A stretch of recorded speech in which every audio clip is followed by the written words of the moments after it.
동네방넨 제10편 시작해볼까요? 동네방넨이 이번에 찾은 곳은 2004년 열차 운행을 멈춘 바로 일영역 주변입니다. 일영역은 교외선의 일부인데요, 1963년 개통한 교외선은 고향 능곡에서 양주 일영역, 창흥역, 송추역을 거쳐 의정부를 연결하던 철도였습니다. 제가 어린 시절 아버님 손을 잡고 낚시를 배웠던 곳이 바로 이 라인이었습니다. 특히 서울에서 일영, 장흥, 송추 지역으로 MT를 가는 대학생들에게는 빼놓을 수 없는 교통수단이었는데요. 교에서는 이용객이 줄자 적자를 이유로 2004년 수많은 추억을 뒤로한 채 운행이 중단됐습니다. 그러나 교외선 주변에는 여전히 아름다운 자연이 있고 그 땅을 지켜가는 사람들이 있습니다. 그중 오늘 동네방네인을 안내할 이는 바로 일영역 주변에서 농원을 운영하며 살아가는 박경남 대표인데요. 과연 그는 어떤 풍경과 사람들을 우리에게 만나게 해줄까요? 자, 그럼 동네방네 출발합니다. 벌써 출발했는데.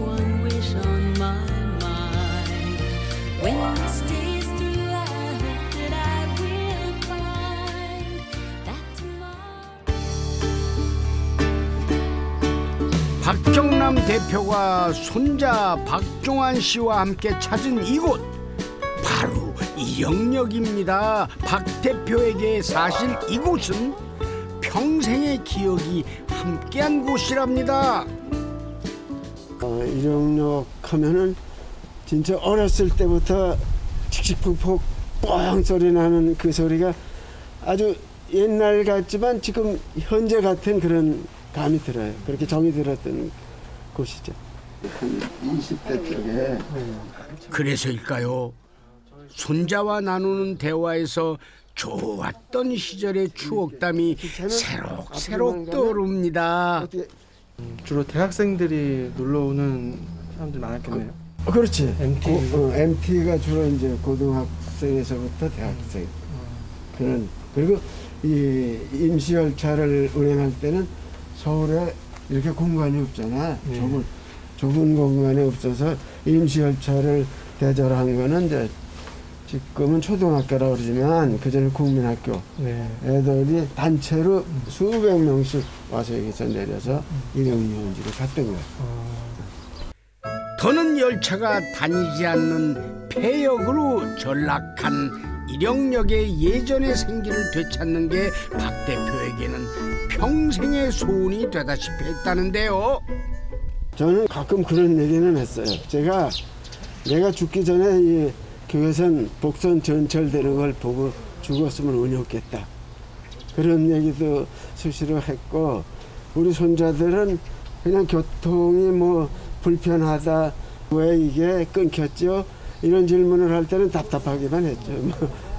여기가 조금 교통이 불편한 곳이에요, 일영이. 교회선이 이렇게 녹슬면서부터 교통이 좀 불편하고 산 골짜기로 다 생각을 하죠, 다른 사람들은. 그런데 얼마 전부터 잊혀져 가던 일영역을 찾는 사람들의 발길이 늘었다고 하는데요. 그 이유는 인기 그룹 BTX의 뮤직비디오 촬영지 중 하나가 바로 일영역이었다는 사실이 알려졌기 때문입니다. 이른바 방탄 투어의 성지가 된 셈이죠. 마을 사람들에게는 그 소식이 무척 반갑게 다가온다고 합니다. BTS 그 가수들이 이제 여기 와서 촬영을 했다 해서 지금 외국인들이 상당히 지금 코로나 시대인데도 많이 들어오고 있어요. 제가 운동을 매일 나옵니다. 매일 나오는데 와서 보면은 그 사람들이 여기 촬영했다고 와서 자기네들이 포즈를 취하기도 하고, 뭐 참 물어봐요. 저는 뭐 영어는 잘 못하지만 물어보면 홍콩서 오고, 그 다음 중국서 오고, 주로 그쪽 사람들이 많이 와요. 열차는 끊긴 지 오래지만 여전히 많은 이야기를 만들어가는 이령역인데요. 박 대표의 마음에도 지울 수 없는 이령역의 기억이 하나 있다고 합니다. 그때 내가 우리 손자 나이 24살, 5살 요때 나를 이제 반장 보고 뭐 동네 사이친이 뭐냐면 오빠가 하고 따르던 그 아가씨가 이 교회선 열차로 내가 떠나보내면서 고향의 봄하고 고향 생각하고 하모니카로 불어주고 보내고 나서 여태 그러니까 56년이 되도록 편지 한 통 못 해본 그런 추억이 있어요. 그 하모니카를 불어서 마지막 보낸 그 아가씨 생각이 지금도 나요. 지금도요? 예. 지금 할머니 계시는데. 그래서 할머니도 알아요. 내가 연애 편지 썼던 것들이 그게 뭐 사랑의 편지가 아니라 오빠처럼 이렇게 동생처럼 지냈던 그 추억이기 때문에.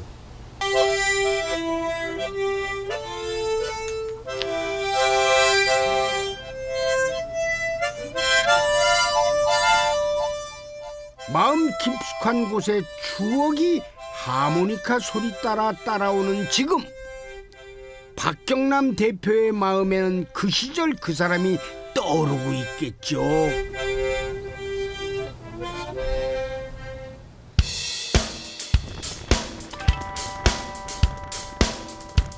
박경남 대표가 손자와 함께 찾은 두 번째 장소도 오랜 추억의 장소인 이령유원지인데요.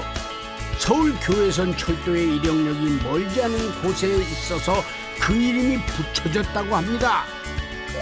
한때 주말이면 가족과 연인들로 북적거리던 곳인데요. 지금도 수려한 경치는 여전합니다. 박경남 대표는 이곳에서 어떤 기억을 떠올릴까요? 그때 우리가 딸기를 많이 했었어요. 교회선 나면서 딸기를 해가지고 그때 이 쓰는 인부가 다 동네 아줌마들이었어요. 그때 무슨 차가 있어 뭐 아무것도 없죠. 경운기에다 먹을 거 싣고 여기 와서 이 물놀이 하고 그러던 추억이 진짜로 그때 추억인 것 같아요. 평생을 농사꾼으로 살아온 박경남 대표답습니다.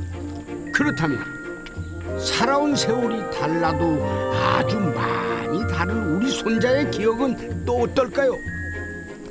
옛날에 아주 고등학교 때 이제 친구들이 한번 이제 유원지에 놀러 와서 다 같이 놀았던 기억이 있는데, 그때 제가 친구들에게 한번 이 유원지 풍경을 제가 한번 구경을 시켜준 적이 있었어요. 그랬더니 아우 정말 멋지다 이렇게 감탄을 하던 친구들의 모습이 지금 기억이 나요. 세대는 달라도 한 장소의 기억이 같다는 거, 그거 참 멋진 일 아니겠습니까? 그런데 궁금해집니다. 예전의 이령유원지와 지금의 이령유원지 뭔가 달라지긴 했을까요?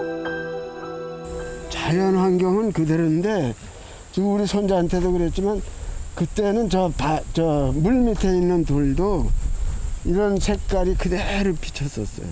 근데 어디에선가 저렇게 오염이 조금 돼서 이끼가 끼인 거, 그것만 조금 변한 것이지 이 자연 형태는 거의 그대로 있다고 봐야 돼요.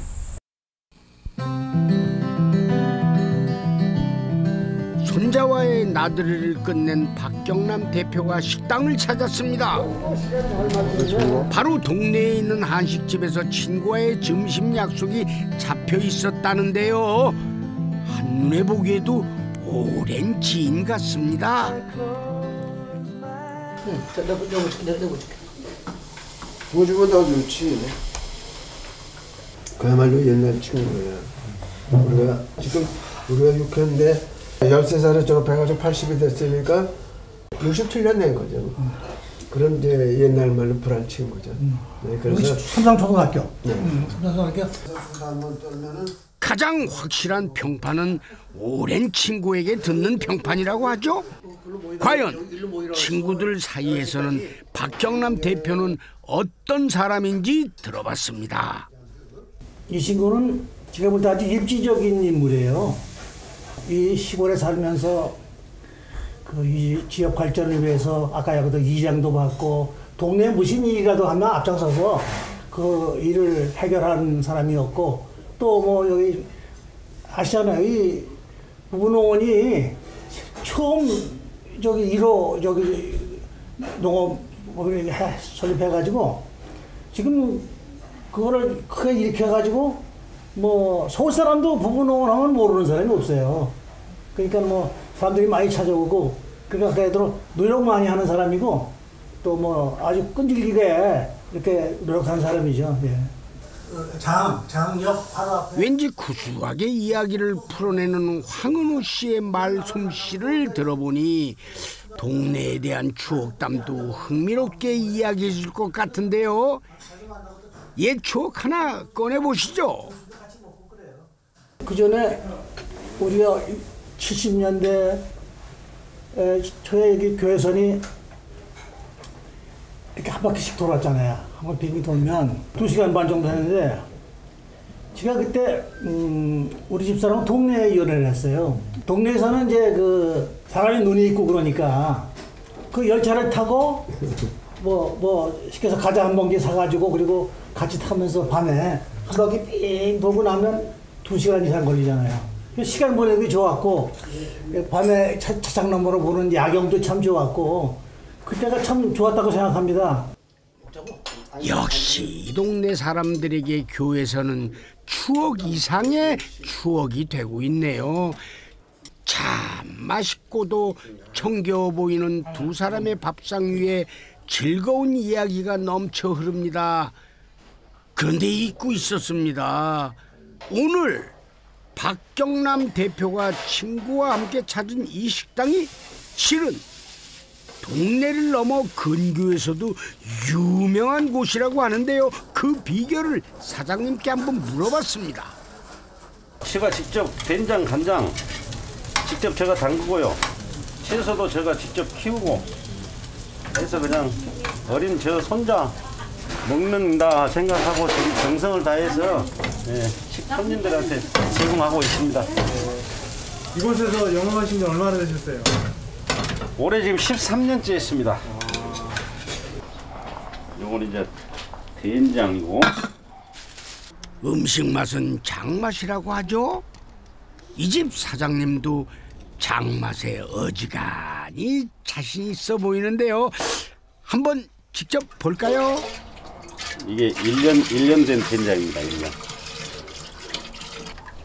그러니까 전통 방식으로 이게 담그시는 것이죠? 네, 옛날 방식 대로 담급니다.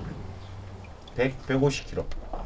콩은 75kg. 정말 13년을 지켜온 한결같은 정성이 들여다 보입니다. 동네에 이런 음식점 하나 두고 살아가는 맛 참 좋을 것 같은데요.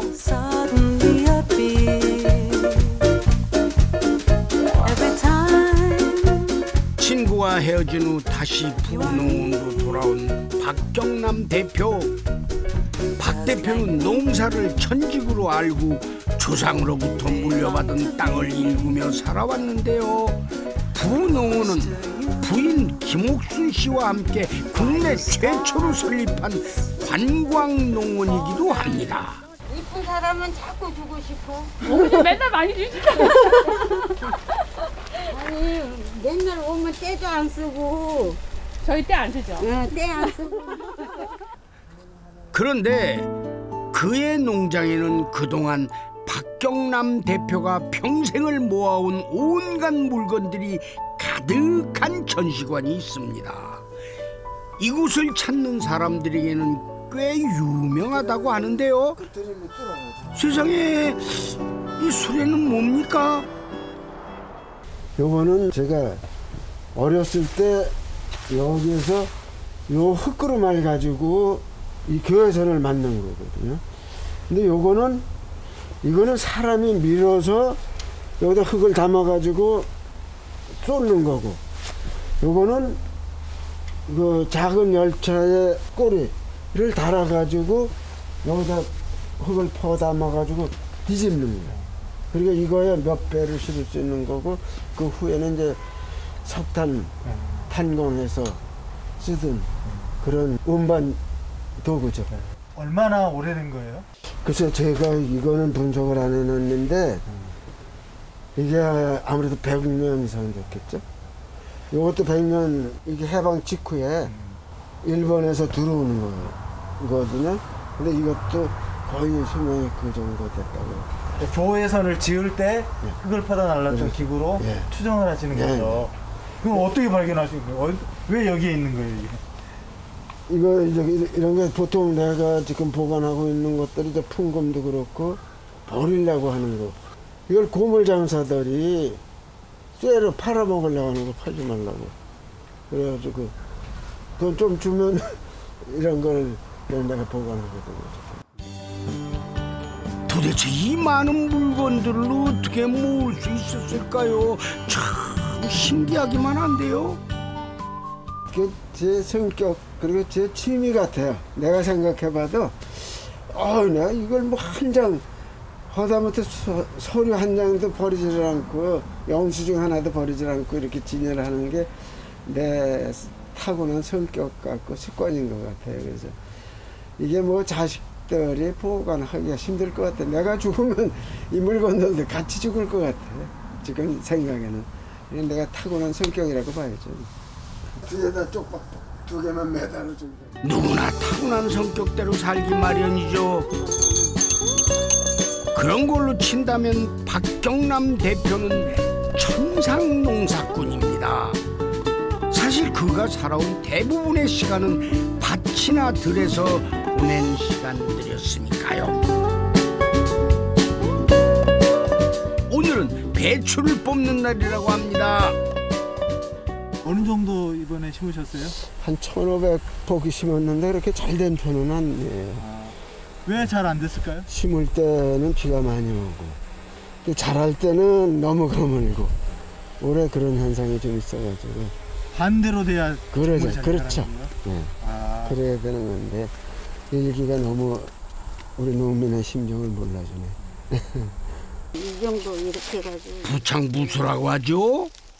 농사 때문에 속상한 건 부인 김옥순 씨도 마찬가지라고 합니다.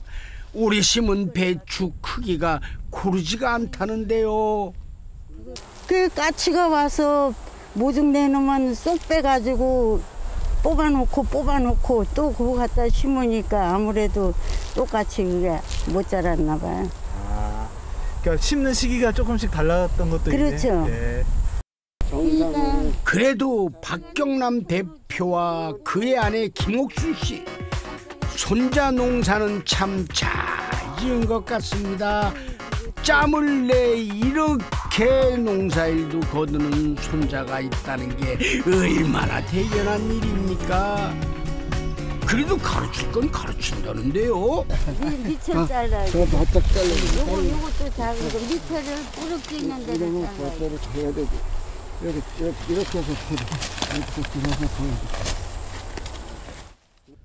평생을 논과 밭 그리고 들에서 보냈던 노부부 곁에서 농사일을 거두는 손자의 마음이 궁금해지네요. 대단하시다는 생각도 들고 저로서는 많이 좀 도와드려야 되는데 대학생이 되면서 시간이 조금 좀 제 나름대로 일정이 생기고 그래서 많이 도와드리지 못하는 아쉬움을 좀 가지고 있어요. 쉬는 날이 배추 수확을 마친 박 대표가 농원을 나서 닿은 곳은 바로 근처의 카페. 오래된 구옥을 개조해서 만든 터라 외관은 옛 정치를 그대로 간직하고 있는 곳인데요. 반면 실내는 현대적인 인테리어가 돋보이는 곳입니다. 컨셉은 옛날 집이니까 그냥 그대로 살려서 요즘하게는 크고 화려한 집들이 많이 있어요. 근데 그것은 어디에 나가나 다 있는데 저는 저희 집은 어디에 가도 이런 집은 없어요. 네, 그래서 저는 이 집이 좋고 또 여기에 오시면 손님들이 굉장히 평온함을 느끼시는 것 같아요. 제가 이 일을 하면서도 또 평온을 찾고 싶고 그래서 그런 생각을 가지고 해서 그런지 그런 것을 좋아하는 분들이 많이 찾아주시네요. 이곳에서 박 대표가 만난 사람은 바로 이장 성태연 씨. 평소에도 자주 만난다는 두 사람은 대체 무슨 이야기를 나누는 걸까요?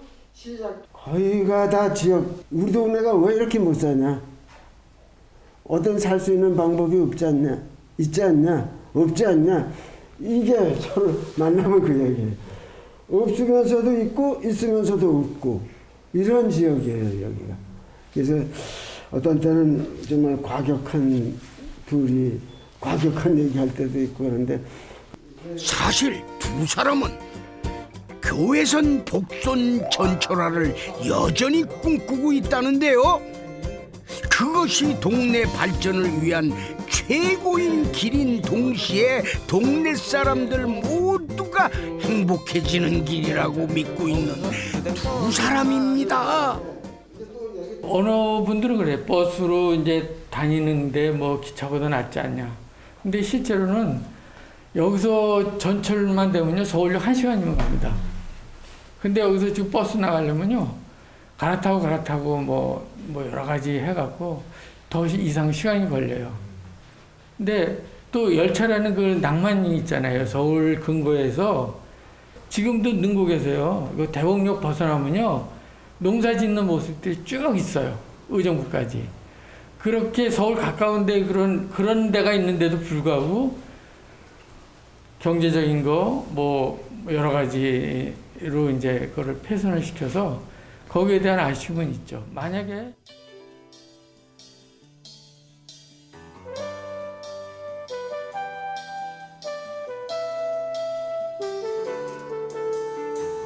가을이 오면 눈부신 아침 햇살에 비친 그대의 미소가 아름다워요. 눈을 감으면 싱그러운 바람 가득한 그대의 맑은 숨결이 향기로워요. 길을 걸으면 불러보던 그 옛 노래는 아직도 내 마음을 설레게 하네.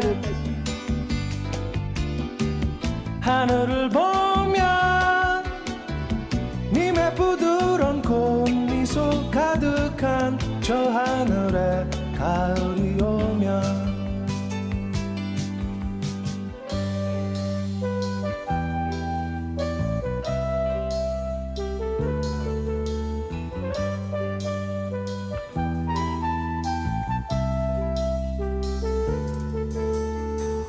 가을이 오면 호숫가 물결 잔잔한 그대의 슬픈 미소가